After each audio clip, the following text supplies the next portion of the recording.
So இன்னைக்கு நம்ம ஒரு டிஃப்ரெண்ட்டான அனிமி ரிவ்யூ தான் பார்க்க போகிறோம். இந்த கதையை வந்து ரொம்ப டிஃப்ரெண்ட்டாக இருக்குங்க. ஸோ அதனால தான் சொல்கிறேன். ஸோ இந்த வீடியோவில் இந்த அனிமியோட ப்ளஸ் அண்ட் மைனஸ் தான் பார்க்க போகிறோம். வீடியோ ஸ்கிப் பண்ணாமல் பாருங்கள், இன்ட்ரெஸ்ட்டாக இருக்கும்னு நம்புகிறேன்.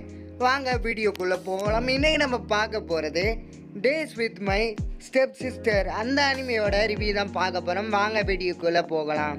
அண்டு இந்த அனிமி இப்போ தாங்க வந்திருக்கு, ஜப்பானில் போயிட்டுருக்கு. அந்த அனிமி ஆன்கோவிங்கில் இப்போ கிரன்ச்சி ரோவில் அவைலபிளாக இருக்குது. இந்த அனிமியோட ஸ்டோரி பார்த்துடலாம். ஹீரோவோட ஃபேமிலியில் இவனோட அப்பாவும் தான் இருக்காங்க. ஸ்டெப் சிஸ்டரோட ஃபேமிலியில் அவளோட அம்மாவும் தான் இருக்காங்க. ஹீரோக்கு அம்மா கிடையாது. ஸோ அதே மாதிரி நம்ம ஹீரோயினுக்கு அப்பா கிடையாது. அதனால் வந்து ஹீரோவோட அப்பாவும் ஹீரோயினோட அம்மாவும் மேரேஜ் பண்ணுறதுனால ஸ்டெப் சிஸ்டராக வந்து கன்வெர்ட் ஆகுறா அவள். அதுக்கப்புறம் வந்து நார்மலாக தான் போயிட்டுருக்கு. அதுக்கப்புறம் பெதருக்கு வந்து ஒரு மாதிரி ஃபீலிங் ஆகி லவ் பண்ண ஆரம்பிக்கிறான்.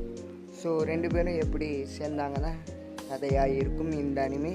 ஸோ இந்த அனிமியோட பாசிட்டிவ் பார்த்துடலாம். இந்த அனிமி ரொம்ப காமெடியாக இருக்கும் கைஸ். அதே மாதிரி நல்ல எமோஷனலாக இருக்கும், நல்ல ஃபன் ஃபீல்டாக இருக்கும். ஸோ நம்ம ஹீரோயின் ஸ்டெப் சிஸ்டராக வந்து என்ட்ரி ஆன பிறகு தான் இந்த கதையை வந்து ரொம்ப ஃபன்னாக இருக்கும். சில எலமெண்ட்ஸ் எல்லாம் நடக்கும், ரொம்பவே ஃபன்னாக இருக்கும். ஏற்கனவே நம்ம பார்த்து பழக்கப்பட்ட கதை தான், இருந்தாலும் இதில் கொஞ்சம் டிஃப்ரெண்ட்டாக சிஸ்டரை லவ் பண்ணுற மாதிரி வந்திருக்கு.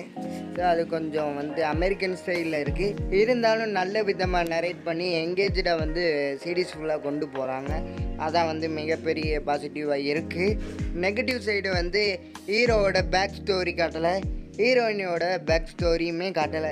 திடீர்னு வந்து ஹீரோக்கு அம்மா இல்லை, ஹீரோயினுக்கு அப்பா இல்லைன்னு சொல்லி திடீர்னு சம்மந்தம் இல்லாத ஒரு ஸ்டோரியை நரேட் பண்ண மாதிரி இருந்துச்சு.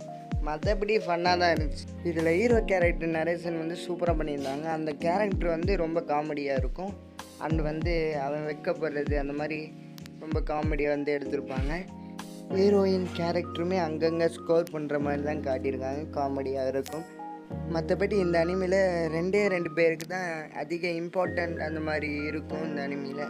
அதான் கொஞ்சம் டிசப்பாயின்ட் பண்ணுது. இன்னும் கொஞ்சம் ஸ்டோரியை வேறு மாதிரி அமைச்சிருக்கலாம், வேறு மாதிரி நிறைய கேரக்டரு பிரச்சனைகள் அந்த மாதிரி கொண்டு வந்திருக்கலாம். ஸோ ஒரு நார்மலான டீசெண்டான ஒரு அனிமையை எதிர்பார்க்குறீங்கன்னா இந்த அனிமை பார்க்கலாம்.